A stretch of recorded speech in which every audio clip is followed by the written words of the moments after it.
In the dusty frontier town of Cedar Ridge, where a woman's worth was measured in livestock and labor, Martha Whitman swept the porch of her cramped wooden cabin for the third time that morning. Her husband Jake had made it clear she was nothing more than a burden, worth less than the horses he treasured in his corral. What she didn't know was that someone had been watching from the ridge above town. Running Bear, a respected Apache warrior, had witnessed Jake's cruel treatment of his wife during their trips to the trading post. Unlike the other men who turned their backs on such cruelty, Running Bear saw something precious that Jake was blind to: Martha's unbroken spirit shining through years of harsh treatment. But what would drive an Apache warrior to risk everything he owned, including his life, for a white woman he'd never even spoken to? Before we jump back in, tell us where you're tuning in from, and if this story touches you, make sure you're subscribed because tomorrow I've saved something extra special for you. The morning sun cast long shadows across the weathered boards of Martha's porch as she folded the same threadbare towel for the fourth time. Her hands, once soft from her mother's rose cream, now bore the permanent stains of lye soap and endless labor.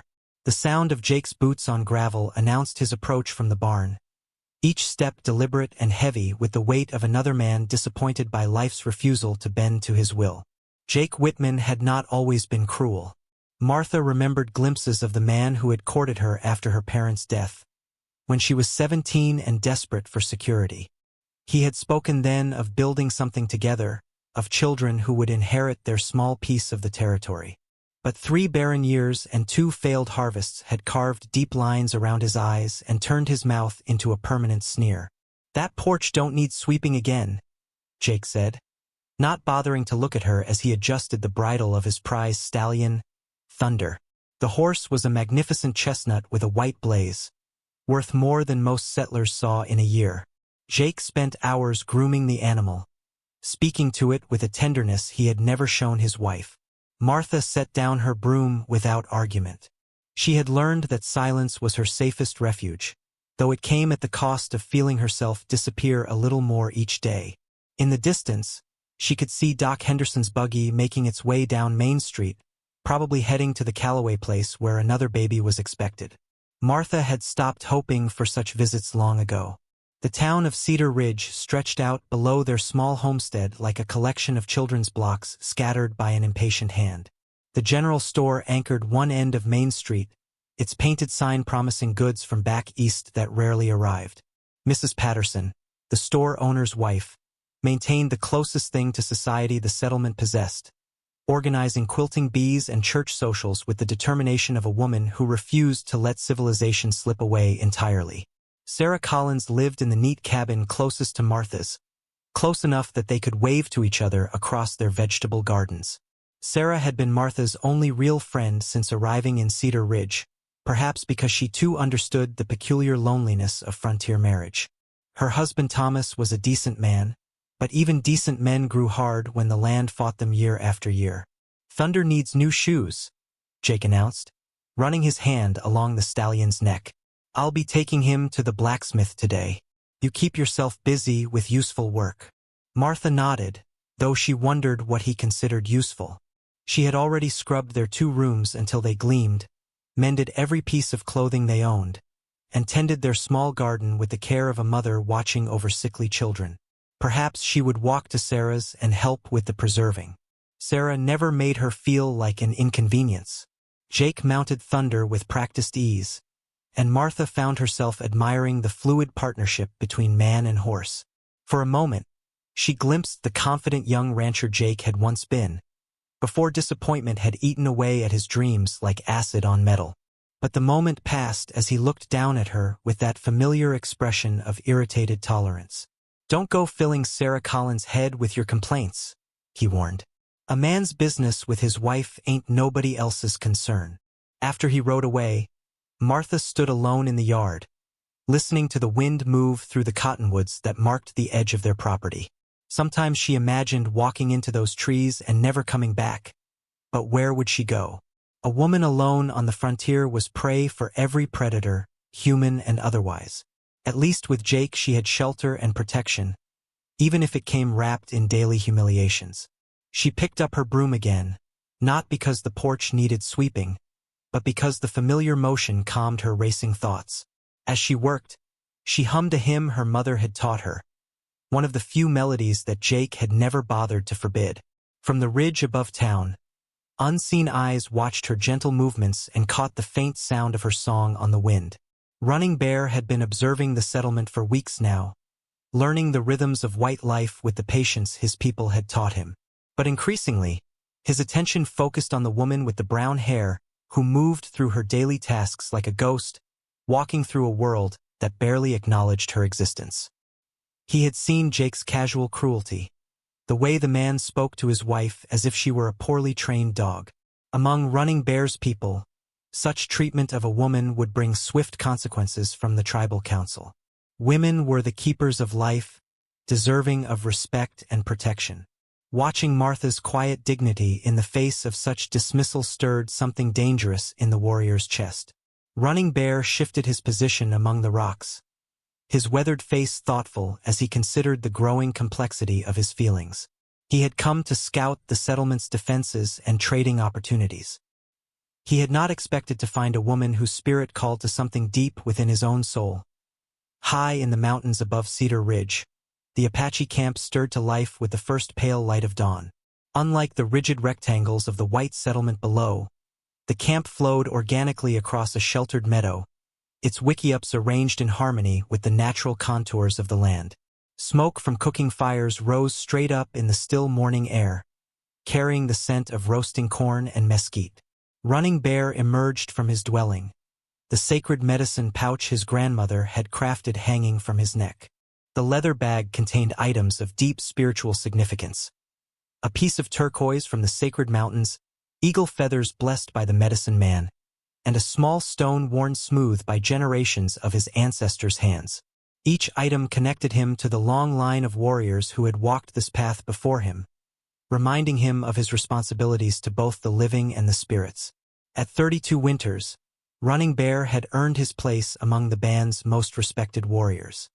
His skill with horses was legendary even among a people known for their mastery of such animals. White traders sought him out specifically, knowing that any horse he offered had been trained with patience and wisdom rather than broken with cruelty. His wealth, measured in fine ponies and quality weapons, made him an eligible bachelor whom many fathers hoped would notice their daughters. Yet Running Bear remained unmarried, a fact that puzzled many in the camp. Spotted Dove, his younger sister, teased him constantly about his reluctance to choose a wife from among the many willing candidates. She was a woman of 25 winters, unmarried by choice rather than circumstance, and served as the camp's primary healer. Her knowledge of plants and their medicinal properties had saved many lives, earning her a respect that transcended the usual expectations placed on women. "Brother," Spotted Dove said as she approached with a bowl of acorn mush sweetened with wild honey, "the elders have been asking questions about your frequent scouting trips to the white settlement." Running Bear accepted the food with a grunt of acknowledgement.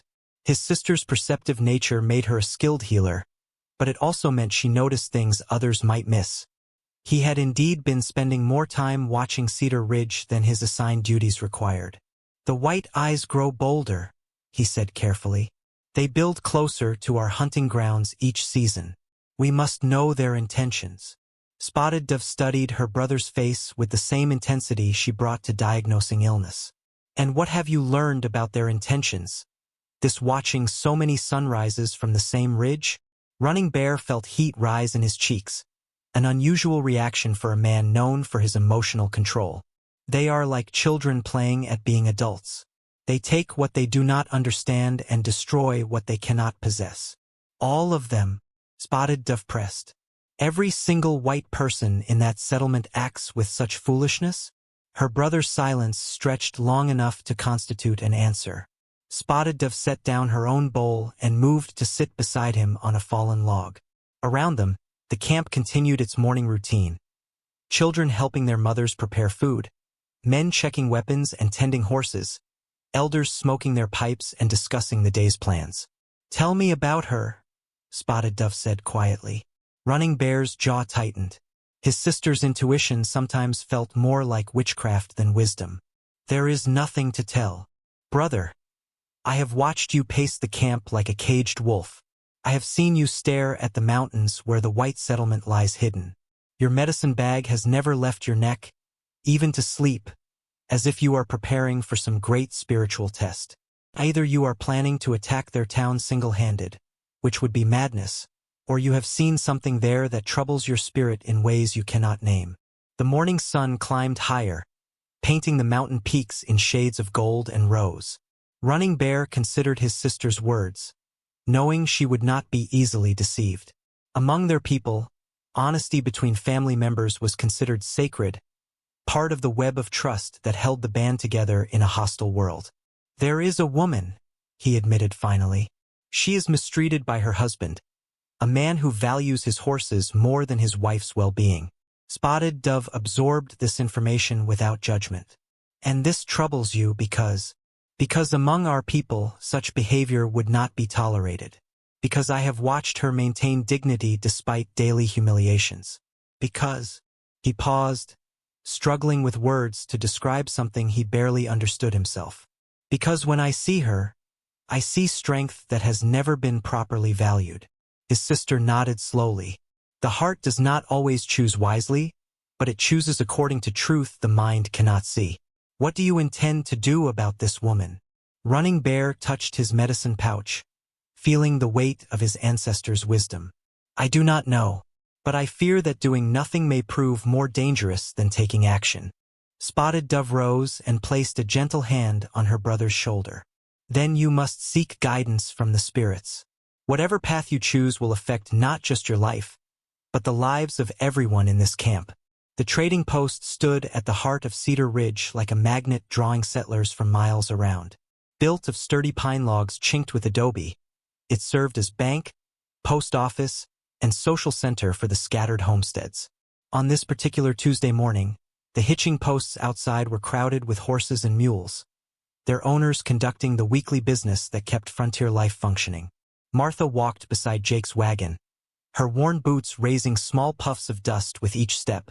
She had asked to walk rather than ride, claiming the exercise would do her good, though the truth was that sitting beside Jake in the confined space of the wagon seat had become unbearable. His constant criticisms and casual cruelties felt worse in close quarters, where she could smell the whiskey on his breath and see the contempt in his eyes. Inside the trading post, bolts of fabric caught the morning light streaming through the windows.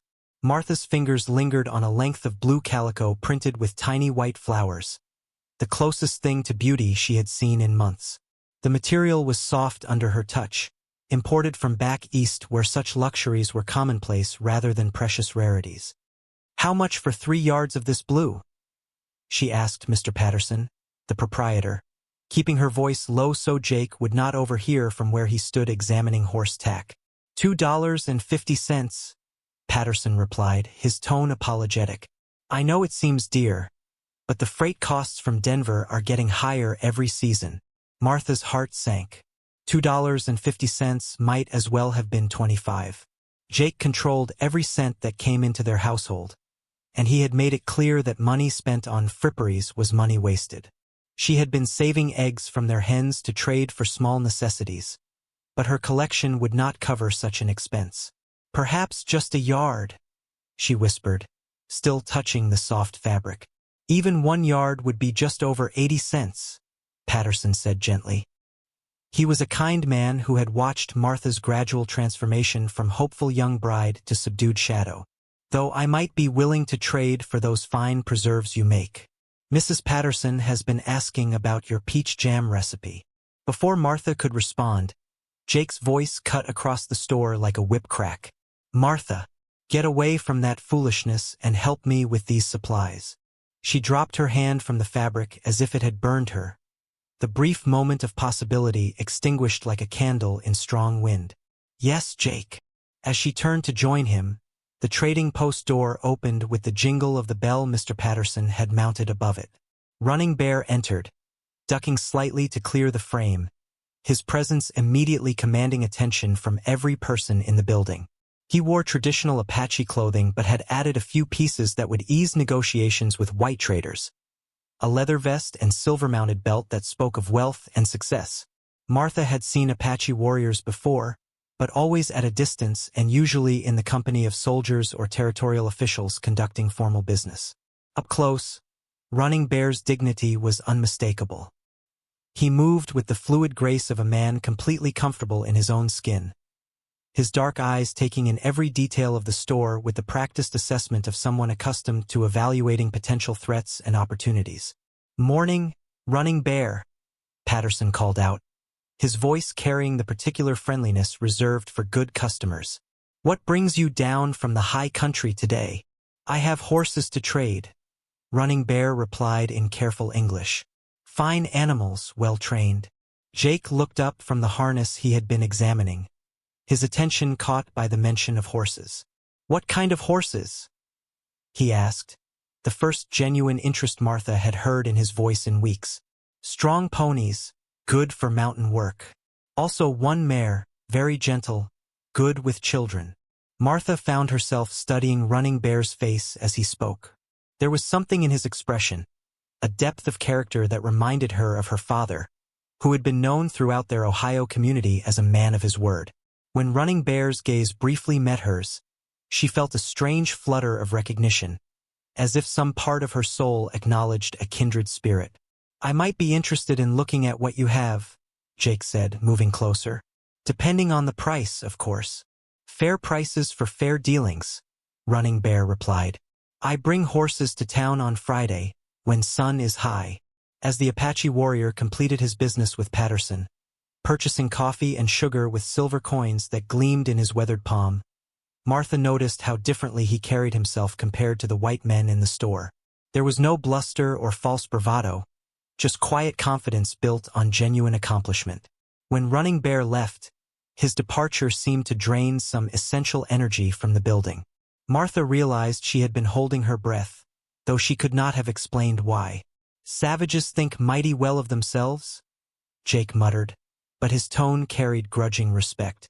"Still, if his horses are half as good as he claims, might be worth a look." Martha said nothing, but she found herself looking forward to Friday with an anticipation she did not fully understand.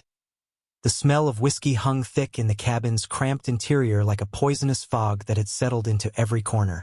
Jake had returned from town in a black mood, having learned that the cattle buyer from Denver had decided not to make the journey this season.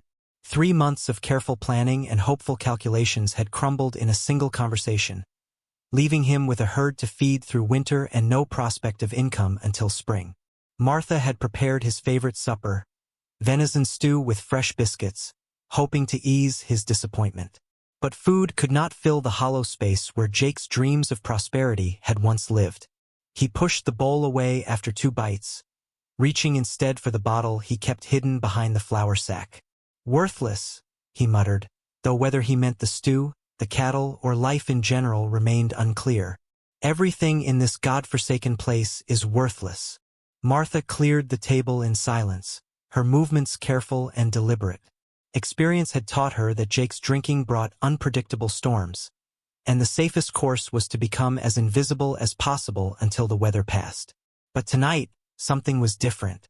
Tonight, Jake's anger seemed to be searching for a target with unusual persistence. "Even got savages coming into town now, acting like they own the place," Jake continued, his words beginning to slur. "Trading their mangy horses like they're worth something." Martha's hands stilled on the dishes. She remembered Running Bear's quiet dignity in the trading post, the way he had conducted business with natural authority. Calling his magnificent horses mangy seemed both inaccurate and deliberately cruel. "His horses looked fine to me," she said quietly, then immediately regretted speaking. Jake's head snapped up, his bloodshot eyes focusing on her with dangerous intensity. "What did you say?" "Nothing, Jake. I didn't mean anything by it." But Jake was already rising from his chair, the movement unsteady but purposeful. "You think you know something about horses now? You think your opinion matters?" Martha backed toward the wall, her heart beginning to race. "I was just making conversation. I didn't mean to contradict you." "Conversation." Jake spat the word like it tasted foul. "That's rich, coming from a woman who ain't got sense enough to know when to keep her mouth shut." He moved closer, and Martha caught sight of her mother's Bible on the shelf behind him. The worn leather cover had been her constant companion through childhood, filled with pressed flowers and handwritten notes in her mother's careful script. It was the last tangible connection to the love and security she had known before becoming orphaned and desperate enough to accept Jake's proposal. "Maybe I should burn that book of yours," Jake said, following her gaze. "Seems like it's filling your head with ideas above your station." "Please, Jake. It was my mother's. It's all I have left of her." "Your mother?" Jake's laugh was harsh and bitter. "Your mother would be ashamed to see what she raised. A wife who can't give her husband children, can't keep a proper house, can't even show gratitude for the roof over her head." The words hit Martha like physical blows, each one carefully chosen to wound. But when Jake reached for her mother's Bible, something inside her snapped. Without thinking, she stepped forward and grabbed his wrist. "Don't touch it," she said, her voice stronger than it had been in months. Jake stared at her hand on his arm, then slowly raised his eyes to meet hers. For a moment, the cabin was utterly silent except for the sound of their breathing and the distant howl of wind through the mountains. Then Jake's free hand struck her cheek with a crack that echoed off the log walls. Martha stumbled backward, her hand flying to her face where a burning sensation spread across her skin. She had never been hit before, not by her parents, not by Jake despite his verbal cruelties. The shock of it was almost worse than the pain. "Don't you ever," Jake said, his voice low and dangerous, "put your hands on me again. Don't you ever question my authority in my own house." He pulled the Bible from the shelf and held it over the cook stove, where coals still glowed red from preparing supper. "Maybe this will remind you of your place. Jake, please. You're worth less than the horses in my corral," he said, his words deliberate and cutting. "At least they serve a purpose. At least they earn their keep." The sound of pages catching fire was like a whisper of despair in the small room. Martha watched helplessly as her mother's careful handwriting curled and blackened, as pressed violets from Ohio meadows turned to ash. Something precious and irreplaceable was being destroyed, and she was powerless to stop it. Outside, unbeknownst to either of them, Running Bear crouched among the rocks above their homestead. He had been returning from a successful hunt when the sound of raised voices carried on the night air. Through the cabin's single window, he witnessed Jake's violence and Martha's anguish, seeing clearly the kind of man who would destroy what his wife treasured most. Running Bear's hand moved instinctively to the knife at his belt, but tribal wisdom held him back. Interfering in white domestic affairs could bring war down on his people. Yet watching Martha's quiet tears as her heritage burned, he knew that doing nothing was no longer an option. The warrior's mind began forming a plan that would shock both peoples and change everything. The sacred fire in the center of the Apache camp had burned continuously for 7 generations. Its flames fed by would gathered according to ancient protocols and tended by those who understood its spiritual significance. Tonight, Running Bear sat before those flames, his father's war lance resting across his knees like a bridge between past and future. The lance had seen battle against Mexican soldiers, American cavalry, and rival tribes who had threatened his people's survival. Its obsidian point had drawn blood in defense of Apache women and children, while its shaft bore eagle feathers earned through acts of courage that lived on in tribal memory. To hold such a weapon was to accept the weight of inherited honor, the responsibility that came with being born into a line of warriors. Old Man Winter, the band's eldest member and keeper of ancient wisdom, approached the fire with steps made careful by 90 winters of walking this earth. His weathered face had witnessed the arrival of Spanish conquistadors, Mexican settlers, and now the flood of Americans who claimed ownership of lands that had known Apache footsteps for countless generations. "Young warrior," Winter said, settling beside Running Bear with the deliberate movements of advanced age. "Your spirit is troubled. I can see it in the way you hold your father's weapon." Running Bear studied the flames, watching sparks rise toward stars that had guided his ancestors across vast territories. "I seek counsel, grandfather. My path forward is unclear. Tell me of this confusion." The words came slowly at first, then faster as Running Bear described what he had witnessed in the white settlement. He spoke of Martha's quiet dignity despite daily humiliations, of Jake's casual cruelty and violent destruction of things she held sacred. He told of his growing conviction that honor demanded action, even when such action defied tribal wisdom about avoiding entanglement with white domestic affairs. Winter listened without interruption, his ancient eyes reflecting firelight as he processed this unprecedented situation. When Running Bear finished speaking, silence stretched between them like a bridge neither was certain could bear the weight of what needed to be discussed. "You speak of taking a white woman as wife," Winter said finally. "Such a thing has never been done in our band." "I speak of protecting a woman who deserves better than she has received," Running Bear corrected. "What comes after depends on choices yet to be made." "And you would risk everything for this protection? Your wealth, your standing, your safety?" Running Bear lifted his father's lance, feeling its familiar weight and balance. The weapon had been crafted during a time when Apache warriors rode freely across territories that stretched from the rising sun to the setting sun, when their people's strength was measured in horses and honor rather than survival against overwhelming odds.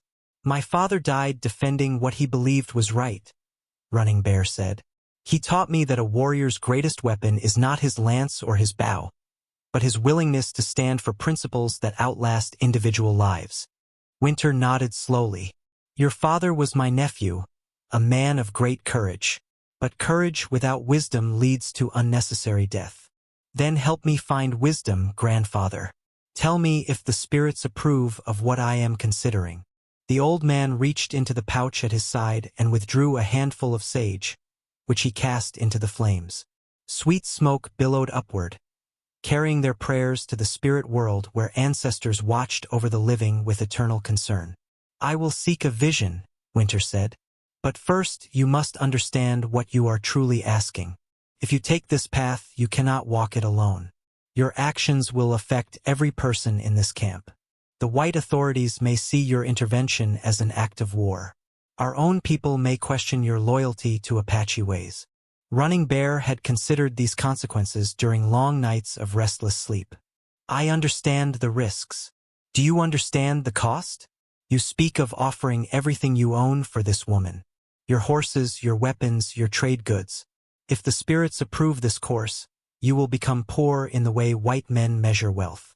"The white man Jake measures wealth in horses and land," Running Bear replied. "Our people measure wealth in honor and the strength of our hearts. I will still possess what matters most." Winter smiled, the expression transforming his weathered features. "Now you begin to speak with wisdom. But tell me, young warrior, what if this woman rejects your offer? What if she chooses to remain with her husband despite his cruelties?" The question struck at Running Bear's deepest fear. He had observed Martha from a distance, had seen her strength and dignity, but he could not know her heart. White women were raised with different expectations, different fears.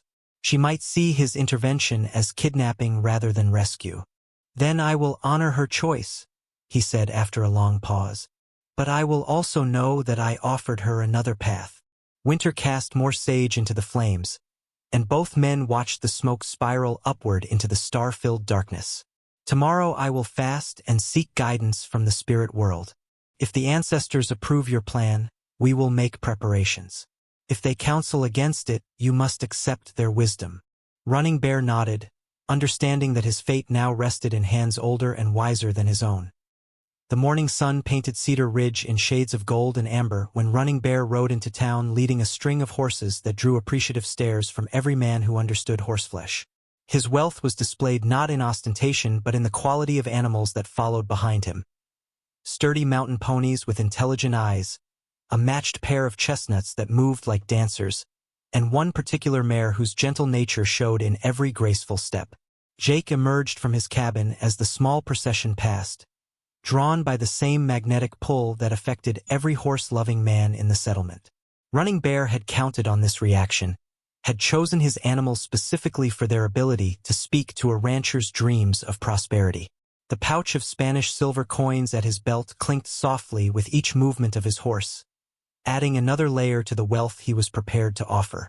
"Those are fine animals," Jake called out, his earlier hostility towards savages temporarily forgotten in the face of obvious quality. Running Bear reined in his mount, studying Jake with the same careful attention he might give to a potentially dangerous snake. "You are the one called Jake Whitman?" "That's right. You're the Apache from the trading post the other day." Running Bear. He dismounted with fluid grace, keeping his movements slow and non-threatening. "I have come to speak with you about a trade." Jake's interest sharpened. Despite his failures as a rancher, he still possessed enough knowledge to recognize exceptional horses when he saw them. The mare in particular caught his attention, a gentle bay with kind eyes and perfect conformation. "What kind of trade?" Jake asked, moving closer to examine the animals. "I offer all of these horses, plus weapons, furs, and silver, for your wife." The words hung in the morning air like smoke from a fire that had burned too hot too fast. Jake's mouth opened, then closed, as his mind struggled to process what he had just heard. Around them, the normal sounds of settlement life continued. Chickens pecking in dusty yards, children calling to each other, the distant ring of the blacksmith's hammer. "You want to trade for Martha?" Jake's voice carried a mixture of disbelief and calculation that Running Bear had expected. "Your wife is poorly treated. Among my people, women are valued and protected. I offer you wealth greater than most white men see in their entire lives." Jake walked slowly around the string of horses, his experienced eye evaluating their worth while his mind raced through possibilities. The animals alone represented several years of hard-earned income. Add in the weapons and silver Running Bear had mentioned, and the offer became almost unimaginably generous. "Why?" Jake asked finally. "Why would you want a used-up white woman when you could have your pick of Apache girls?" Running Bear's jaw tightened at the casual cruelty in Jake's words, but he maintained his composure. "I have seen your wife's strength and dignity. These qualities have value beyond what you understand." From the cabin's doorway, Martha appeared as if summoned by the mention of her name. She had been watching from the window, her heart racing as she witnessed this impossible conversation. Now she stood frozen on her own threshold, uncertain whether she was witnessing rescue or simply another form of being traded like livestock. "Martha," Jake called without looking at her. "Come here and see what this buck is offering for you." She approached slowly, her bare feet making no sound on the packed earth. Up close, Running Bear was even more impressive than she remembered from the trading post. There was strength in the set of his shoulders and wisdom in his dark eyes that spoke of a man who understood responsibility. "These horses," Jake said, gesturing broadly, "plus weapons and silver, all for you. What do you think of that?" Martha felt the familiar sensation of her world tilting off its axis. She had spent 3 years learning to expect nothing, to hope for nothing, to want nothing beyond basic survival. Now she was being offered something she could not even name. "I don't understand," she whispered. Running Bear stepped forward, careful to maintain respectful distance. "I have watched you bear hardship with grace. I offer you a different life if you choose to accept it." "Choose?" The word felt foreign in Martha's mouth. When had she last been offered a choice about anything significant? Jake laughed, the sound harsh and grating. "She doesn't get to choose. She's my wife, bought and paid for. But I might be willing to consider your offer, Savage, if the price is right." "The price is everything I own," Running Bear said simply. 20 horses, 10 rifles, 50 silver pieces, and furs enough to last through many winters. The magnitude of the offer staggered Jake. Such wealth could transform his failing ranch into a genuine success. He could buy better land, superior cattle, perhaps even hire men to work for him instead of struggling alone against the harsh realities of frontier life. "She's barren," Jake said, testing the boundaries of the negotiation. "Can't give a man children." "Children are gifts from the spirits," Running Bear replied. "They come when they are meant to come." Martha watched this surreal bargaining session with growing amazement. She was being discussed like property, yet somehow Running Bear's words carried a respect for her humanity that Jake had never shown. The sun hung low on the horizon when Martha finally closed the lid of her worn traveling case, the soft click echoing through the cabin that had been her prison for 3 years. Inside the case lay the meager possessions Jake had permitted her to keep. Her sewing kit with its collection of needles, threads, and small scissors that had belonged to her grandmother. 2 faded dresses and a warm shawl. Her father's pocket watch, stopped at the moment of his death, and a pressed flower from her wedding bouquet, the only reminder of the hope she had once carried. The sewing kit represented more than mere tools for mending clothes. Each needle had been carefully maintained, each spool of thread conserved like precious metal. Martha had spent countless hours with these implements, darning socks and patching tears while dreaming of the fine dresses she might have sewn if life had taken a different path. Now, as she prepared to leave everything familiar behind, the small kit felt like an anchor to her own identity. Jake had concluded the negotiation with Running Bear with handshakes and papers drawn up by Doc Henderson, who served as the settlement's unofficial legal authority. The magnitude of Running Bear's payment had staggered everyone who witnessed it. 20 magnificent horses, weapons that would outfit a small army, silver coins that gleamed like captured moonlight, and furs so fine they could have graced the finest homes back east. "Don't expect me to take you back when you come crawling home," Jake said from where he sat counting his newfound wealth. His words carried less venom than usual, softened perhaps by the knowledge that he was now the richest man in Cedar Ridge. "Savages might treat you decent for a while, but you'll learn soon enough what it means to live like an animal." Martha did not respond. She had discovered that morning that her voice seemed to have abandoned her, leaving only the hollow sensation of moving through someone else's dream. The woman who had swept the same porch 3 times that morning felt like a stranger now, someone whose life had ended the moment Running Bear spoke his impossible offer. Sarah Collins appeared in the doorway, her face wet with tears that she made no effort to hide. "Martha, are you certain about this? Once you leave with him, there might be no coming back." "Where would I come back to?" Martha asked, her first words in hours.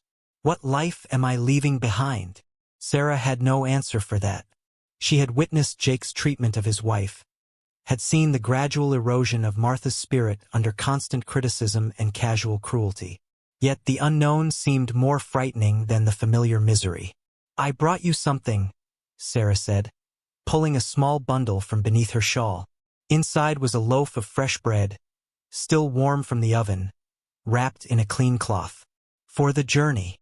The simple kindness of the gesture broke something loose in Martha's chest, and she found herself crying for the first time since her mother's death. Sarah gathered her friend into her arms, and for a moment they were just 2 women holding each other against the uncertainties of frontier life. "If things don't work out," Sarah whispered, "if you find a way to get word to me, I'll help however I can." Through the window, Martha could see Running Bear waiting patiently beside his horse, his posture radiating the same quiet dignity she had noticed in the trading post. He had not rushed her preparations or shown impatience with the emotional farewells. Such consideration felt foreign after years of Jake's constant demands for haste and efficiency. Doc Henderson emerged from the cabin where he had been witnessing the transfer of ownership papers, his weathered face thoughtful. "Martha," he said gently, "I want you to know that what's happening here isn't legal in any court back east. A woman isn't property to be bought and sold, whatever the frontier customs might suggest." "Then why are you witnessing it?" Martha asked. The old doctor's shoulders sagged slightly. "Because sometimes illegal things are still the right things. I've treated too many women who stayed in situations that were slowly killing them. Whatever lies ahead for you, it can't be worse than what you're leaving behind." Martha picked up her traveling case, feeling its familiar weight in her hands. Everything she owned in the world could be carried in one small container, yet somehow this felt like freedom rather than poverty. As she walked toward the door, Jake called out one last time. "Remember what I told you, Martha? You're worth less than horses. That savage will figure it out soon enough." Martha paused in the doorway, then turned to face her husband of 3 years. "Perhaps," she said quietly, "but he was willing to trade 20 horses for me. You were willing to trade me for 20 horses. The difference says more about you than it does about me." Outside, Running Bear helped her mount the gentle mare he had selected specifically for her use, his hands careful and respectful as he adjusted the stirrups to accommodate her shorter legs. As they rode away from Cedar Ridge together, Martha did not look back at the cabin that had contained her entire adult life.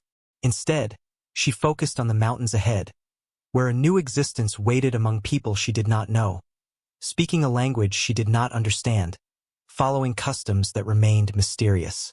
Behind them, the settlement continued its daily routine as if nothing extraordinary had occurred. The Apache camp materialized from the mountain landscape like something conjured from dreams rather than built by human hands, where Cedar Ridge imposed rigid lines upon the natural world, forcing the earth to accept square buildings and straight roads. This settlement flowed with the contours of the land as if it had grown there over countless seasons. Wickiups dotted the meadow in patterns that seemed random to Martha's eyes, but clearly followed some deeper logic of wind, water, and social relationships. Children playing near the horse corral stopped their games to stare at the approaching riders, their dark eyes wide with curiosity rather than fear. Martha felt herself becoming an object of intense scrutiny from dozens of people whose lives she was about to enter without invitation or preparation. The weight of their collective attention made her acutely aware of her pale skin, her strange clothing, and the absolute foreignness of everything about her presence in this place. Running Bear's sister emerged from one of the larger dwellings, her movements graceful and purposeful as she approached the new arrivals. Spotted Dove was a woman of striking beauty, but it was the intelligence in her dark eyes that caught Martha's attention most immediately. This was clearly someone accustomed to making important decisions and being heard when she spoke. "Brother," Spotted Dove said in English, though her pronunciation carried the musical cadences of her native language. "You have brought us a guest." "I have brought us a new member of our family," Running Bear corrected gently. "If she chooses to stay." Spotted Dove studied Martha with the same careful attention she might give to a plant whose medicinal properties she was trying to determine. "She looks frightened."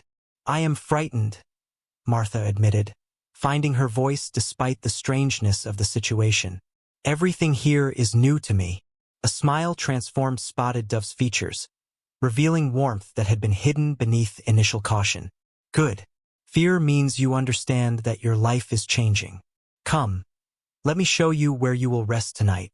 The Wickiup Running Bear led her to was smaller than the cabin she had shared with Jake, but it felt spacious in ways that had nothing to do with physical dimensions.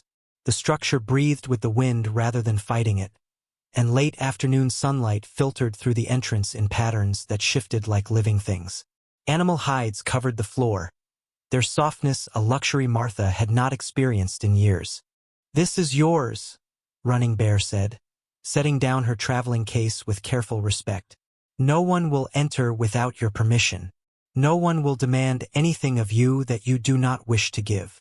The concept felt so foreign that Martha had to sit down on one of the soft hides to process it fully. Privacy, personal space, the right to say no. These were privileges she had forgotten existed. Spotted Dove returned carrying a bundle wrapped in soft deerskin. "These are clothes more suitable for our way of life," she explained, unfolding garments that seemed impossibly beautiful to Martha's eyes. A dress of soft doe leather, decorated with intricate beadwork in patterns of blue and white. Leggings that would protect her legs during mountain travel. Moccasins that looked like they would feel like wearing clouds. "I cannot accept such fine things," Martha protested. "I have nothing to offer in return." "You have much to offer," Spotted Dove replied, settling beside her with easy familiarity. "Running Bear tells me you are skilled with needle and thread. Our people value such knowledge. You have lived among the white eyes and understand their ways. This too has worth. But most importantly, you have survived hardship without losing your capacity for kindness. I can see it in your face." As if summoned by their conversation, a small girl of perhaps 6 winters peeked through the entrance, her curiosity overcoming shyness. When Martha smiled and gestured for her to enter, the child approached with the fearless confidence of someone who had never learned to expect cruelty from adults. "Her name is Little Fox," Spotted Dove explained. "She has been asking about the white woman since she heard you were coming." Little Fox studied Martha's face with intense concentration, then reached out to touch her light brown hair with gentle fingers. The contact was so innocent and accepting that Martha felt tears gathering in her eyes. When had anyone last touched her with such uncomplicated affection? "Tell her she has beautiful eyes," Martha said, looking at the child's dark, intelligent gaze. Spotted Dove translated, and Little Fox beamed with pleasure before chattering rapidly in Apache, her words tumbling over each other in excitement. She says you have kind hands, Spotted Dove interpreted. She wants to know if you will teach her to make things with thread like the white women do. I would be honored to teach her, Martha replied, meaning every word. As the sun set behind the mountains, painting the sky in shades of rose and gold, Martha found herself sitting outside the wickiup with Spotted Dove and several other women who had come to welcome her. They shared a simple meal of corn cakes and roasted meat, the conversation flowing in a mixture of Apache and careful English. Around the beaded necklace Spotted Dove had placed around her neck hung a weight Martha had never experienced, the feeling of being valued for who she was rather than what she could provide. For the first time in years, she felt the possibility of belonging somewhere. 3 weeks had passed since Martha's arrival at the Apache camp, and her hands had begun to remember skills she had thought lost forever. This morning, she held her first successful attempt at creating something beautiful. A wooden comb carved from mountain mahogany, its surface polished smooth and decorated with small turquoise stones running bare, had helped her set into carefully drilled holes. The comb represented more than mere craftsmanship. It was the first gift she had ever made for someone who mattered to her, the first object created from joy rather than necessity. Running Bear had shown her how to select the wood, how to work with its natural grain, how to achieve the smooth finish that made it pleasant to touch. His patience during the learning process had been unlike anything in her previous experience. You have skilled hands, he had said the day before, watching her apply the final polish. Among our people, such work is valued highly. Now, as dawn painted the eastern peaks in shades of rose and gold, Martha sat outside her wickiup braiding her hair with nervous fingers. Today felt different somehow, charged with possibilities she could not quite name. Running Bear had been more attentive recently, bringing her small gifts of beautifully shaped stones, wildflowers that caught his eye during hunting expeditions, and once, a piece of silver worked into the shape of a bird that he claimed reminded him of her spirit. Spotted Dove approached with her usual graceful stride, carrying a bowl of pine nut porridge sweetened with wild honey.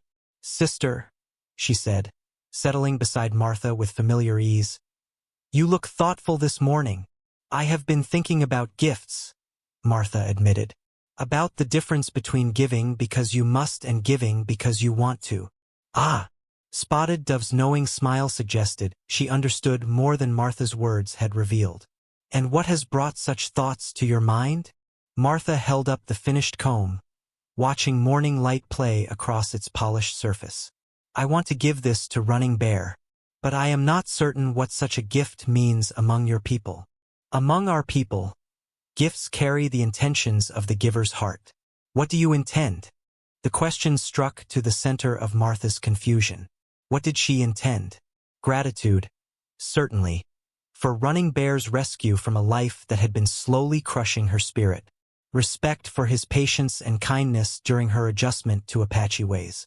But beneath these acceptable emotions lay something more complex and frightening. The growing warmth she felt when he looked at her, the way her pulse quickened when their hands accidentally touched during shared tasks. I intend to show appreciation, Martha said carefully, and perhaps something more. Spotted Dove nodded as if this answer satisfied some internal evaluation. Then you should know that when a woman gives a man a personal item like a comb, it often signals her willingness to consider deeper relationship. If Running Bear accepts your gift and uses it, he will be indicating his own interest. Heat rose in Martha's cheeks as she realized the implications of what she had unknowingly created. I did not know. Perhaps I should not. Why should you not? Spotted Dove's voice carried gentle challenge. Because you are afraid of wanting something good for yourself? The accusation hit close to home. Martha had indeed spent 3 years learning to want nothing, to expect nothing, to hope for nothing beyond basic survival. The possibility of genuine affection felt both precious and dangerous, like holding fire in her bare hands. What if he does not want such a gift from me? Martha whispered. What if I have misunderstood his kindness? Then he will accept your gift with courtesy and set it aside, and you will know where you stand. But sister, Spotted Dove placed a warm hand on Martha's arm. I have watched my brother around you. I have seen how his eyes follow your movements, how his voice softens when he speaks your name. His interest is not hidden from those who know how to look. As if summoned by their conversation, Running Bear emerged from his own dwelling, stretching in the morning sunlight like a cat content with its place in the world. Martha found herself studying his face, looking for signs of the feelings Spotted Dove claimed to see. When his gaze found hers across the camp, the warmth in his expression made her breath catch. He approached with characteristic unhurried grace, carrying something wrapped in soft deerskin. "Good morning, Martha who sees beauty," he said, using the Apache name the women had given her after witnessing her appreciation for their beadwork and pottery. "Good morning," she replied, clutching the comb against her chest like a talisman. "I have something for you," Running Bear said, offering the wrapped bundle. "A gift to mark your first month among us." Martha accepted the package with trembling fingers, unwrapping it to reveal a mirror unlike anything she had ever seen. The backing was made of polished silver worked with intricate designs, while the reflecting surface was perfect crystal that showed her face with startling clarity. It was a treasure worthy of wealthy white women back east, yet here it was being given to her by a man who had already sacrificed his entire fortune for her freedom. "It is too precious," she protested, though she could not stop looking at her reflection. The face looking back at her seemed different somehow, younger and more alive than the woman who had swept Jake's porch just a month ago. "Nothing is too precious for someone who brings light to dark places," Running Bear said quietly. Martha looked up from the mirror to find him watching her with an expression that made her heart race. This was the moment Spotted Dove had spoken of, the moment when intentions must be declared or forever remain unspoken. "I also have something for you," Martha said, holding out the wooden comb with hands that shook only slightly. The moccasins Martha had crafted with her own hands whispered against the forest floor as she moved through the mountain meadow with Spotted Dove, gathering the late summer plants that would sustain the band through the coming winter. Each step in the soft leather shoes felt like a small miracle of comfort, so different from the hard-soled boots that had pinched and blistered her feet during her years in Cedar Ridge. These moccasins represented her growing adaptation to Apache life. Spotted Dove had taught her to cut and sew the supple deer hide, to create the intricate beadwork patterns that decorated the tops, and to fashion the tough but flexible soles that could handle rocky terrain while still allowing her to feel the earth beneath her feet. The process had taken weeks, with many mistakes and patient corrections, but the finished product was something Martha had made entirely with her own hands. "Your beadwork grows more skilled each day," Spotted Dove observed, kneeling beside a patch of wild roots that would be dried and ground into nutritious flour. "Soon you will be teaching our young women instead of learning from them." Martha smiled at the compliment while carefully digging around the valuable plants to avoid damaging their roots. "I enjoy the work. There is something peaceful about creating beautiful things." "It is more than peace," Spotted Dove said, filling her gathering basket with the precious roots. "It is healing. I watched you when you first arrived, how your hands shook when you held needle and thread, as if you expected to be criticized for any small mistake. Now your fingers move with confidence." The observation was accurate in ways that went beyond needlework. Martha had indeed arrived at the camp expecting constant criticism, braced for the casual cruelty that had defined her married life. Instead, she had found patience, encouragement, and genuine appreciation for her contributions to daily life. Young Singing Bird, a girl of 14 winters who had become Martha's eager student, ran through the meadow toward them with the boundless energy of youth. "Teacher Martha," she called in carefully practiced English, "Little Fox wants to know if you will show us the white woman's way of making flowers with thread." "Embroidery," Martha said, switching to the Apache words Spotted Dove had taught her. "Yes, I will teach you this afternoon." The girl beamed and raced away to spread the news, her enthusiasm warming Martha's heart. Teaching the young women had become one of her greatest joys, and their eagerness to learn made her feel valued in ways she had never experienced. "You have found your place among us?" Spotted Dove said, watching her brother's woman with obvious satisfaction. "The children love you, the women respect your skills, and the men appreciate your contributions to our daily life." "I never expected to feel so welcome," Martha admitted. In the white settlement, I was always made to feel like a burden, something to be tolerated rather than valued. That speaks poorly of the white settlement, not of you. Spotted Dove's voice carried the firm conviction of someone who had observed both cultures and found one wanting. A community that wastes the talents of its people is a community that weakens itself. As they worked their way through the meadow, Martha found herself thinking about the profound differences between Apache and white approaches to women's roles. Here, her knowledge of plants and healing was treasured. Her skill with needle and thread made her a valuable teacher. Her gentle way with children earned respect rather than pity for her inability to bear them. "Spotted Dove," Martha said hesitantly, "may I ask you something about your brother?" A knowing smile crossed the healer's face. "You may ask anything you wish. When we exchange gifts, when he looks at me with such warmth, what are his intentions? I do not want to misunderstand." "My brother has never been a man to act without careful thought," Spotted Dove replied, settling back on her heels to give this conversation her full attention. "When he chose to trade his entire wealth for your freedom, he was not acting on momentary impulse. When he brings you gifts and seeks your company, he is not simply being kind to a guest. Then what is he doing? He is courting you according to our ways. Slowly, respectfully, allowing you time to heal from your past experiences and to decide what kind of future you want." Martha's heart began to race as the implications sank in. "Courting? You mean he wants to marry me? I mean he wants to build a life with you, if that is what you also want. But unlike the white man who owned you before, Running Bear will not assume ownership of your choices. He will ask, and he will honor whatever answer you give." The concept of being asked, of having her answer truly matter, felt revolutionary. Martha touched the beautiful moccasins she wore, thinking of all the small kindnesses and patient teachings that had gone into helping her create them. This was what care looked like when it came without demands or expectations. "I care for him," Martha whispered, as if speaking the words too loudly might somehow undo their truth. "And he cares for you. The question is whether you are ready to believe you deserve such care." Martha looked down at her hands, strong now from useful work, no longer trembling with constant anxiety. Perhaps she was finally ready to believe in the possibility of happiness. The wanted poster arrived in Cedar Ridge on a cold October morning, nailed to the trading post door by a man whose badge carried the authority of the territorial government. The crude drawing bore little resemblance to Martha's actual features, but the words beneath were clear enough.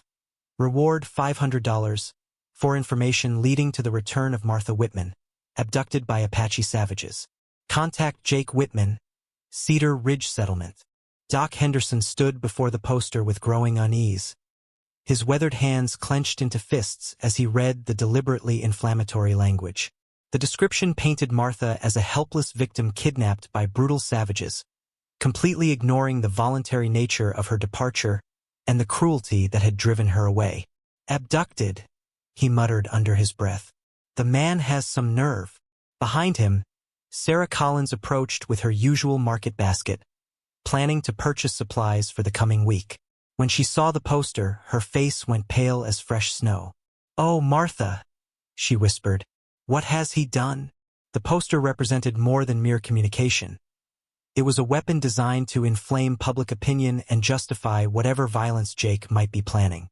By portraying Martha as stolen property rather than a woman who had chosen to leave, Jake transformed her rescue into a crime requiring punishment. "Mrs. Collins," Doc Henderson said quietly, "we need to talk privately about this situation." They walked together to the doctor's office, a small building that served as the closest thing Cedar Ridge had to a sanctuary for honest conversation. Doc Henderson had delivered most of the children in the settlement and tended to their injuries and illnesses. His word carried weight with people who had learned to trust his judgment in matters of life and death. "Jake has been gathering men," Sarah said once the door was closed behind them, "promising them shares of the reward money if they help him retrieve Martha. He is telling everyone that the Apache warrior cheated him, that the trade was invalid because savages cannot legally purchase white women." "And what do you think about that?" Doc Henderson asked, though he suspected he already knew her answer. "I think Jake Whitman is a cruel man who has found a way to make his cruelty seem righteous," Sarah replied with unusual heat. "I think Martha is probably safer among the Apache than she ever was in her own home." Doc Henderson nodded grimly. "I have been thinking the same thing. But thinking it and proving it are different matters entirely." Outside, they could hear the sounds of men gathering in the street, their voices carrying the particular edge that came with talk of violence justified by righteousness. Jake had apparently been busy since the poster's arrival, spreading his version of events to anyone willing to listen.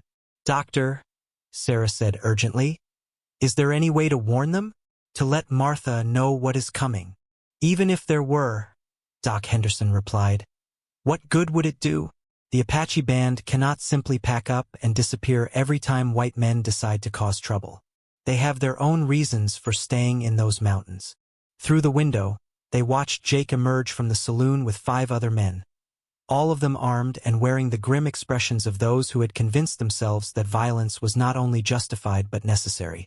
Martha's husband had transformed himself from failed rancher into righteous crusader, and the change had given him a confidence he had never possessed while struggling with crops and cattle. "He is enjoying this," Sarah observed with disgust. "Look at him. He is happier than he has been since Martha left." Doc Henderson studied Jake's bearing, noting the way the man carried himself with newfound authority. "He has found his purpose. Nothing is more dangerous than a small man who suddenly believes himself to be serving a great cause. What can we do?" "Very little, I am afraid. The territorial authorities will support Jake's claim regardless of the circumstances. A white woman living among Indians voluntarily challenges too many assumptions about civilization and savagery." Sarah stared at the poster with its crude drawing and inflammatory language. "So Martha is to be punished for choosing a life where she is valued over a life where she was worthless? That appears to be the general idea, yes." As evening approached, more men arrived in Cedar Ridge, drawn by word of the reward and the promise of righteous action against Apache raiders.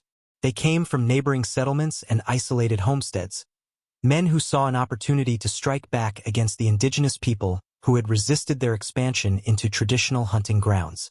Jake held court in the saloon, buying drinks for potential recruits while spinning tales of his wife's kidnapping that grew more dramatic with each telling. In his version, Martha had been dragged screaming from their home by painted warriors, rather than walking away willingly with a man who had offered her respect and kindness. "We ride out at first light," Jake announced to his growing audience. "Time to show these savages that white women are not trade goods for their amusement." Doc Henderson and Sarah Collins exchanged worried glances from where they sat in the corner, nursing drinks they had no appetite for while listening to plans that could end in tragedy for everyone involved. "Martha chose her path," Sarah said quietly. "She deserves the chance to walk it without interference from the man who made her life miserable." "Choice," Doc Henderson replied, "is apparently a luxury that white women are not permitted to exercise when it challenges the natural order of things." Outside, the October wind carried the scent of coming winter and the promise of troubles that would not be easily resolved. Doc Henderson arrived at the Apache camp under cover of pre-dawn darkness, his medical bag clutched tightly in hands that shook with more than cold. The old physician had ridden through dangerous territory to reach this place, driven by a conscience that would not allow him to remain silent while injustice masqueraded as righteousness. In his saddlebags, wrapped carefully in oiled cloth, lay documents that would change everything. Running Bear met him at the camp's edge, alerted by sentries who had been watching the approaches since word of Jake's gathering men had reached them through their own network of informants. The warrior's face showed no surprise at the doctor's presence, though his eyes held the wariness of a man who had learned to expect trouble from unexpected visitors. "You bring news," Running Bear said in his careful English. "Good news or bad news?" "Both," Doc Henderson replied, dismounting slowly from his tired horse. "Is Martha well?" "She is well and happy. But you did not ride through the night to ask about her health." Doc Henderson reached into his medical bag and withdrew a leather portfolio secured with string. "No, I came to bring her something that belongs to her. Something that changes everything about her situation." They walked together toward the center of camp, where early rising women were beginning their daily preparations. Martha emerged from her wickiup at the sound of unfamiliar voices, her face lighting with recognition when she saw the familiar figure of the settlement's doctor. "Doc Henderson," she said, moving quickly to greet him. "What brings you so far from town?" "Justice, I hope," the old man replied, studying her face with professional attention. The change in her appearance since leaving Cedar Ridge was remarkable. The hollow-eyed, nervous woman who had swept her porch in fearful repetition had been replaced by someone who moved with confidence and purpose. "Martha, I need to show you something. Something I should have investigated years ago."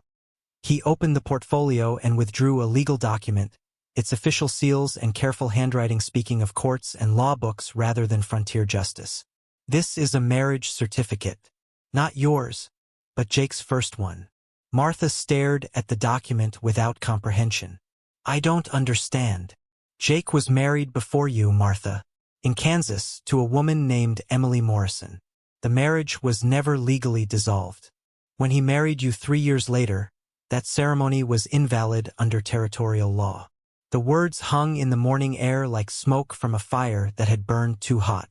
Running Bear moved closer to Martha, his presence offering support without intrusion, while Spotted Dove approached from her own dwelling with the quiet alertness of someone who sensed important news. "Invalid?" Martha repeated slowly, as if testing the weight of the word. "You mean I was never really married to Jake?" "Never legally married, no. You were living as his common-law wife, but you had no legal obligations to him whatsoever. More importantly, he had no legal claim on you." Martha sat down heavily on a nearby log, her mind racing through the implications. "How did you discover this?" "I should have looked into it years ago when I saw how he treated you, but I finally wrote to the Territorial Records Office in Kansas. Emily Morrison Whitman is still alive, still legally married to Jake according to the documents on file there." Running Bear's expression had grown thunderous as he processed this information. The white man lied. He had no right to trade what was never his to possess. "Worse than that," Doc Henderson continued. "He has been telling people around Cedar Ridge that you were his legal property, stolen by Apache raiders. He is gathering men for what he calls a rescue mission, but what I fear will be simple vengeance." Spotted Dove had been listening intently, her knowledge of English allowing her to follow most of the conversation. "How many men?" she asked. "At least a dozen when I left, possibly more by now. They are well armed and convinced they are serving justice." Martha looked up from the marriage certificate, her face pale but determined. "What does this mean for the band? For Running Bear?" "It means you were never anyone's property to begin with," Doc Henderson said firmly. "It means every choice you have made has been yours to make, legally and morally." "But will Jake's men accept that?" Running Bear asked, though his tone suggested he already knew the answer. "Jake has too much invested in his version of events to back down now. The reward money, the support of other settlers, his newfound status as a wronged husband seeking justice. He cannot afford to let the truth interfere with his narrative." Martha stood up, the legal document still clutched in her hands. "Then I have to face him. I have to tell him and his men that I choose to be here, that I was never kidnapped or stolen." "That will not stop them," Spotted Dove said quietly. "Angry men seeking violence do not listen to reason from women, even white women." Doc Henderson nodded grimly. "She is right. Jake has convinced himself and others that you cannot think clearly after months among the Apache. He will claim you have been brainwashed or threatened into defending your captors." Running Bear placed a gentle hand on Martha's shoulder. "Then we prepare for what is coming. But now we know the truth, and truth has power even when people refuse to hear it." Martha looked around at the camp that had become her home, at the people who had welcomed her with such generosity. "I will not let Jake destroy this place because of his lies about me." Sarah Collins arrived at the Apache camp 3 hours after Doc Henderson. Her horse lathered with sweat and her face etched with urgency that spoke of desperate purpose. In her saddlebags, wrapped in her best Sunday shawl, lay a collection of letters that would expose the true depth of Jake Whitman's deception to anyone willing to listen to uncomfortable truths. Martha, Sarah called out as she dismounted near the edge of camp, her voice carrying across the meadow with unusual volume. I have brought something you need to see. The hidden letter Sarah had discovered revealed itself to be part of a larger collection, carefully preserved by women who had learned to document abuse when law offered them no protection. These letters told a story that went far beyond Martha's individual suffering, painting a picture of systematic cruelty that had destroyed multiple lives. Martha approached with Running Bear at her side, her face showing concern for her friend's obvious distress. Sarah, what has happened? Why have you ridden so far? Because I found these, Sarah said, pulling the bundle of letters from her saddlebags with trembling hands. Hidden in my late sister's belongings. Letters from women who knew Jake before he came to Cedar Ridge. Women who tried to warn others about what kind of man he truly was. She handed the first letter to Martha, its careful handwriting speaking of education and refinement that had been ground down by harsh experience. This one is from Rebecca Turner, who lived with Jake in Missouri before he moved west. She wrote to my sister after hearing that Jake had taken a new wife. Martha read aloud, her voice growing quieter with each sentence. Please warn any woman you meet to avoid Jake Whitman at all costs. He presents himself as a prosperous rancher seeking a helpmate, but his true nature reveals itself only after marriage. He destroyed my sister's health through constant criticism and occasional violence. When she tried to leave, he threatened to have her committed to an asylum for hysteria. She disappeared one winter night and was never seen again. Running Bear's expression grew darker as the implications sank in. There were others before you? At least 3 that I know of now, Sarah replied, pulling out additional letters. This one is from a woman in Kansas who knew Emily Morrison, Jake's actual legal wife. Emily fled in the middle of the night after Jake threatened to kill her for questioning his authority. She has been hiding from him for years, too afraid to file for divorce because she fears he will track her down. Spotted Dove joined their circle, her healer's instincts recognizing the signs of a pattern that went beyond individual cruelty into something more systematic and dangerous. This man seeks out vulnerable women deliberately? It appears so, Sarah confirmed. Always women with no family to protect them, no money of their own, no place to go if marriage fails. He presents himself as their salvation, then slowly destroys their spirits until they believe they deserve his treatment. Martha sank down onto a fallen log, the letters scattered around her like evidence in a trial that would never be held. I was not the first, and I would not have been the last. The pattern is clear, Doc Henderson said, having joined their group after tending to his exhausted horse. Jake Whitman is what law books would call a confidence man, specializing in vulnerable women rather than financial schemes. Marriage gives him legal control over his victims and social cover for his abuse. Running Bear studied the letters with the same careful attention he gave to tracking dangerous animals. How many men know of this? None, Sarah admitted. These letters were private correspondence between women trying to protect each other. Men did not listen when women warned them about Jake's character. And they will not listen now, Spotted Dove observed grimly. Men seeking violence do not want to hear that their cause is built on lies. Martha looked up from the letters, her face showing a complex mixture of vindication and sorrow. All those years, I thought there was something wrong with me. I thought I deserved his cruelty because I could not give him children, could not make him happy, could not become the wife he wanted. You were never the problem, Sarah said firmly.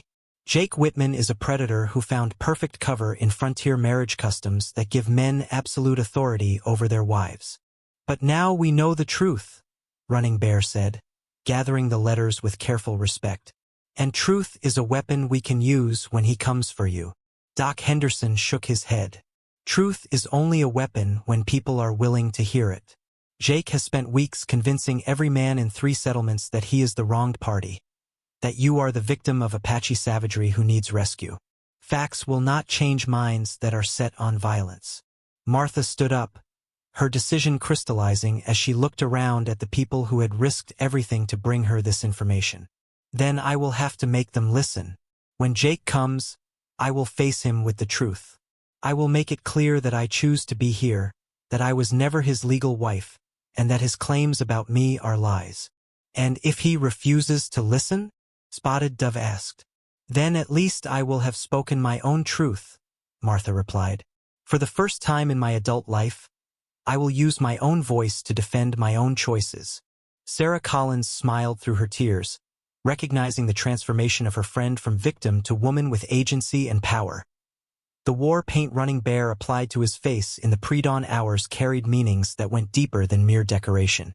Each line and symbol told a story of spiritual preparation, of connection to ancestors who had faced impossible odds, and of the warrior's commitment to protect what he held most sacred. The red ochre spoke of courage, the white clay of spiritual purity, and the black charcoal of his willingness to face death if necessary. This was not paint applied for aggression or conquest, but for defense of home and family. Running Bear's movements were deliberate and ceremonial as he worked, each stroke guided by traditions passed down through generations of Apache warriors who had learned that true strength came from spiritual preparation rather than mere physical prowess. Brother, Spotted Dove said softly from the entrance to his wickiup. The lookouts report riders approaching from the east, perhaps 20 men heavily armed. Running Bear nodded without pausing in his ritual preparation. Jake comes to reclaim what he believes belongs to him. And what will you do when he arrives? I will stand with Martha while she speaks her truth. If he accepts her words and leaves in peace, no blood will be shed. If he chooses violence, Running Bear touched the war paint on his forehead, feeling the spiritual power of his ancestors flowing through the sacred symbols. Then I will defend my family as Apache warriors have always done. Around the camp, other warriors were making their own preparations. Weapons were checked and blessed, horses were readied for quick movement, and the women and children were quietly moved to positions of greater safety among the rocks above the meadow. Yet there was no panic in these movements, only the calm efficiency of a people who had faced such challenges many times before. Old Man Winter approached, carrying the sacred pipe that would be smoked before any major decision affecting the entire band. His ancient face showed no fear, only the deep sadness of someone who had witnessed too many conflicts between peoples who might have lived in peace. Running Bear, the elder said, you have brought change to our people. Some would say you have brought danger. I have brought justice, grandfather. The woman was poorly treated and deserved protection. Apache honor demanded action. And now that action may cost lives. Are you prepared for such responsibility? Running Bear studied his reflection in the polished surface of his father's shield, seeing not just his own painted features but the faces of all the warriors who had carried this protection into battle. I am prepared to face whatever consequences my choices have created, but I will not abandon Martha to men who see her as property to be reclaimed. The sound of approaching horses grew louder, their hoofbeats echoing off the mountain walls like thunder before a storm. Through the trees, glimpses of movement revealed Jake's force as they made their final approach to the camp. The men rode with the confident bearing of those who believed righteousness supported their cause. Martha emerged from her wickiup wearing the beautiful Apache dress Spotted Dove had given her, its intricate beadwork catching the early morning light. She had braided her hair in the Apache style and worn the turquoise necklace that marked her as a valued member of the band. Every aspect of her appearance spoke of chosen belonging rather than forced captivity. They are here, she said simply, moving to stand beside Running Bear. Are you ready for this? He asked, studying her face for any sign of the fear that would be natural in such circumstances. I have been ready since the day I realized I deserved better than what Jake offered, Martha replied. Today I finally have the chance to say so. Doc Henderson and Sarah Collins took positions where they could serve as witnesses to whatever unfolded, their presence lending additional credibility to Martha's version of events. The letters documenting Jake's history of abuse were secured in Doc Henderson's medical bag, ready to be produced if anyone showed willingness to hear the truth.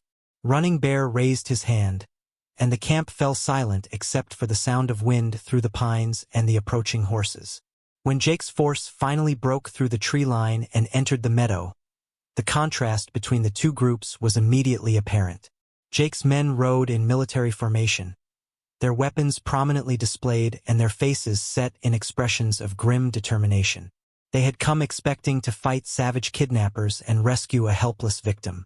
What they found instead was a peaceful camp where a white woman stood beside an Apache warrior with obvious dignity and choice. "Martha?" Jake called out, his voice carrying across the meadow with assumed authority. "Step away from those savages. You are coming home with me." Martha moved forward slightly, placing herself between the two groups with her chin raised and her voice clear. "I am home, Jake. This is where I choose to be." The words hung in the morning air like a challenge to everything Jake had told his followers about kidnapping and rescue. For a moment, even the wind seemed to pause as both sides absorbed the implications of her declaration. "You do not know what you are saying," Jake replied, his confident tone beginning to show cracks. "They have filled your head with lies, threatened you into defending them." "No one has threatened me, Jake, and the only lies I have heard came from you." The sacred fire at the center of the Apache camp had burned continuously for 7 generations, its flames representing the eternal spirit of the people and their connection to the land that sustained them. Now it served as the focal point for a confrontation that would determine not just Martha's fate, but the future relationship between two very different ways of understanding family, honor, and a woman's right to choose her own path. Jake dismounted 20 feet from the fire, his movements deliberate and theatrical as he played to the audience of men who had followed him into the mountains. His confidence had been shaken by Martha's clear declaration of choice, but he was too invested in his narrative of righteous rescue to abandon it now.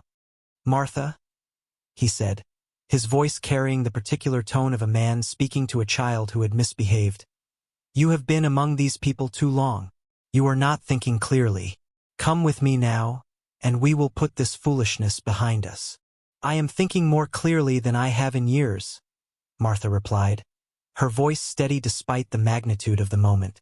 "And I choose to remain here, among people who value me for who I am rather than what I can provide." The men behind Jake shifted restlessly in their saddles, their certainty beginning to erode as they witnessed Martha's obvious health and clear thinking. This was not the broken, terrorized victim they had expected to rescue, but a woman who spoke with confidence and purpose. "You cannot choose," Jake said, his voice growing harder. "You are my wife, bound by law and God to obey my authority. These savages have no right to interfere with Christian marriage." Doc Henderson stepped forward, his medical bag clutched in hands that trembled slightly with age and emotion. "Actually, Jake, about that marriage, stay out of this, old man. This is between me and my wife." "But that is exactly the problem," Doc Henderson continued, withdrawing the legal documents from his bag. "She was never your wife, Jake. Not legally. Your marriage to Emily Morrison in Kansas was never dissolved. When you married Martha, that ceremony was invalid under territorial law." The revelation struck Jake's followers like a physical blow, their horses prancing nervously as the men absorbed this information. Several of them had built their justification for this expedition on the sanctity of Christian marriage and a husband's God-given authority over his wife. "That is a lie," Jake snarled, but his voice lacked conviction. "Emily is dead. Has been for years." "Emily Morrison Whitman is very much alive," Sarah Collins said, producing her own collection of letters, "and still legally married to you according to the records in Kansas. Which means Martha has been a free woman all along." Running Bear remained silent, allowing the white people to speak their own truths to their own kind. The sacred fire crackled between the opposing groups, its ancient flames bearing witness to revelations that challenged everything Jake's followers believed about this situation. "Even if that were true," Jake said desperately, "she is still a white woman living among savages. It is our duty as Christian men to bring her back to civilization." "Whose duty?" Martha asked, her voice cutting through the morning air with newfound power. "Who appointed you the guardian of my choices? When did you ever show concern for my welfare when I lived under your roof?" She stepped closer to the fire, its light illuminating her face, as she spoke words that had been building inside her for years. "You want to talk about Christian duty, Jake? Let me tell you about the Christian marriage I experienced with you." The men behind Jake began to look uncomfortable as Martha's voice grew stronger, carrying the authority of lived experience that could not be dismissed or explained away. I was told daily that I was worthless, that I was worth less than the horses in your corral. I was forbidden to spend money on necessities, criticized for every meal I prepared, and blamed for my inability to bear children. When I tried to defend the last possession I had from my mother, you struck me and burned her Bible while telling me I deserved such treatment. Several of Jake's followers exchanged glances, their certainty about the righteousness of their cause beginning to crumble in the face of Martha's testimony. That is not how it was, Jake protested, but his words sounded hollow even to his own ears. Then how was it, Jake? Martha challenged. Tell these men how you treated your wife. Tell them about the night you burned my mother's Bible because I dared to question your authority. Tell them about the countless times you made it clear that I was nothing more than an unwanted burden in your life. The sacred fire blazed higher as if responding to the power of truth being spoken in its presence. Around the circle, both Apache and white faces reflected the firelight, all of them witnesses to a woman finally finding her voice after years of enforced silence. I choose to be here, Martha declared, her words carrying the weight of absolute conviction. I choose Running Bear, who has never spoken to me with cruelty. I choose this people who welcomed me with kindness. I choose this life, where I am valued for my spirit rather than my usefulness. The challenge was clear and unmistakable, hanging in the mountain air like smoke from the sacred fire that had burned for 7 generations. Martha's voice had become her most powerful weapon, cutting through years of imposed silence like a blade through spiders' webs. Each word she spoke carried the accumulated weight of suppressed truth, transforming her from victim to witness, from property to person with agency and choice. The sound of her own voice speaking freely felt like music she had forgotten how to hear. You want to know what kidnapping looks like, Jake? Martha continued, her confidence growing with each sentence. It looks like a woman trapped in a marriage where her husband tells her daily that she is worthless. It looks like burning a woman's most precious possessions to punish her for having opinions. It looks like years of being told that she deserves cruelty because she cannot bear children. Jake's face had grown red with anger and embarrassment as his followers absorbed Martha's testimony. You are lying, he said, but his voice lacked the authority he had possessed when he first rode into the camp. These savages have filled your head with poison against your lawful husband. Lawful husband? Martha laughed, the sound carrying no humor but rather the bitter recognition of irony. Doc Henderson has just proven that our marriage was never legal. And even if it had been, no law gives a man the right to destroy his wife's spirit through daily cruelty. Running Bear stepped forward slightly, not to speak but simply to stand beside Martha as a visible symbol of support. His presence reminded everyone that she was not alone in facing Jake's accusations, that she had found protection and value among people Jake had dismissed as savages. Look at her, one of Jake's followers said quietly to the man beside him. She doesn't look like someone who has been mistreated or forced to stay against her will. Shut up, Patterson, Jake snapped, recognizing the danger of his men beginning to question the narrative that had brought them here.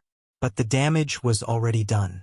Martha's obvious health, her clear thinking, and her passionate defense of her choices had planted seeds of doubt in minds that had come expecting to find a helpless victim grateful for rescue.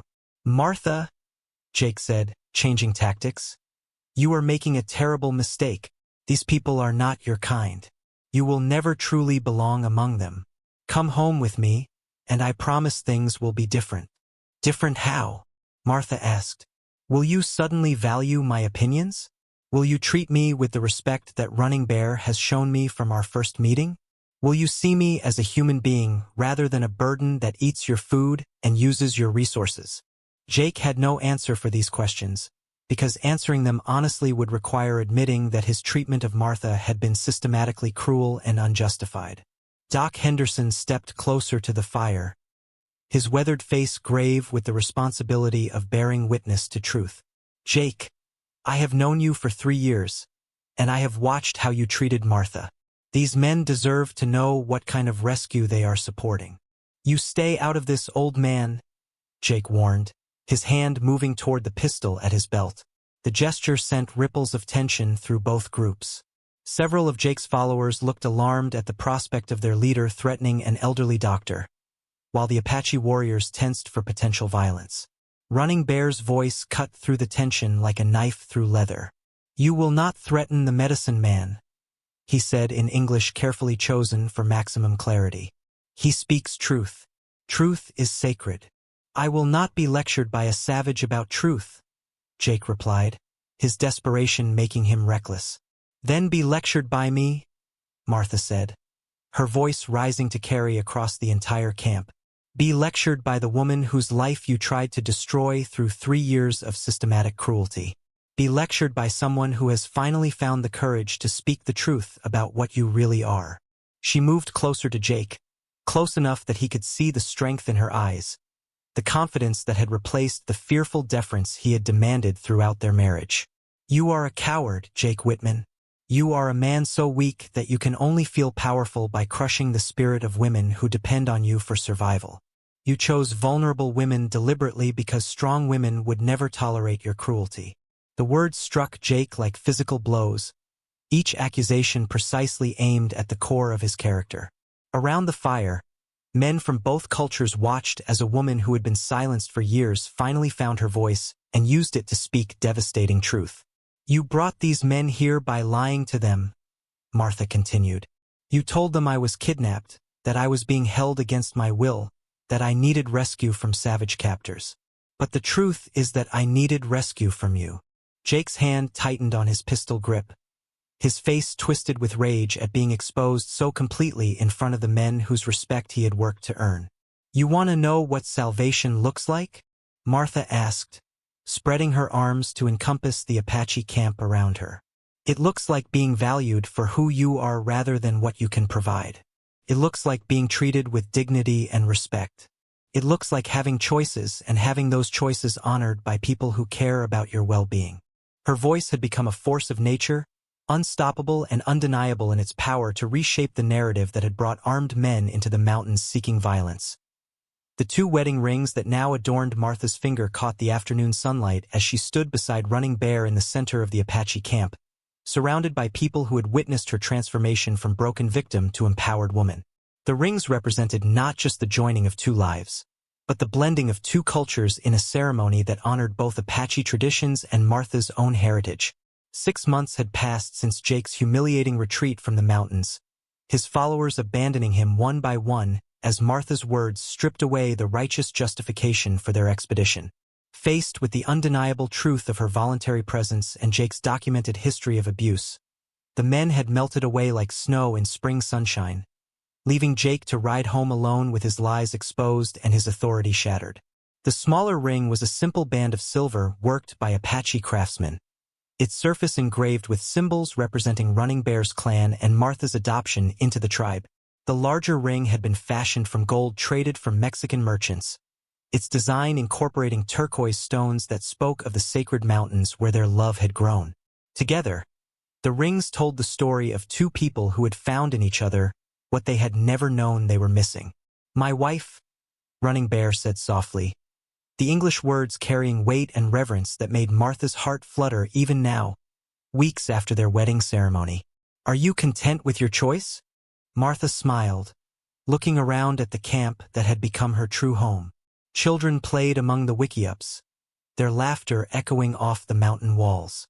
Women worked together preparing food and crafting beautiful objects, their conversations a mixture of Apache and the English words Martha had taught them. Men tended horses and planned hunting expeditions, their discussions including Martha's input when her knowledge of white settlement patterns proved valuable. "I am more than content," she replied, touching the rings that symbolized her freely chosen commitment. "I am home." The wedding ceremony itself had been unlike anything Martha could have imagined during her years in Cedar Ridge, where white weddings emphasized the transfer of a woman from her father's authority to her husband's. The Apache ceremony had celebrated the joining of 2 equal partners choosing to build a life together. Martha had spoken vows of her own composition, promising not obedience but partnership, not submission but mutual respect. Spotted Dove approached with Little Fox at her side, the child now fluent in the embroidery techniques Martha had taught her. The girl's latest creation, a small pouch decorated with intricate flower patterns, demonstrated skills that would have impressed seamstresses back east. "Teacher Martha," Little Fox said in carefully practiced English, "will you show me how to make the white woman's flower that looks like the sun?" "Daisies," Martha replied, switching to Apache for the explanation. "Yes, we will practice daisies this afternoon."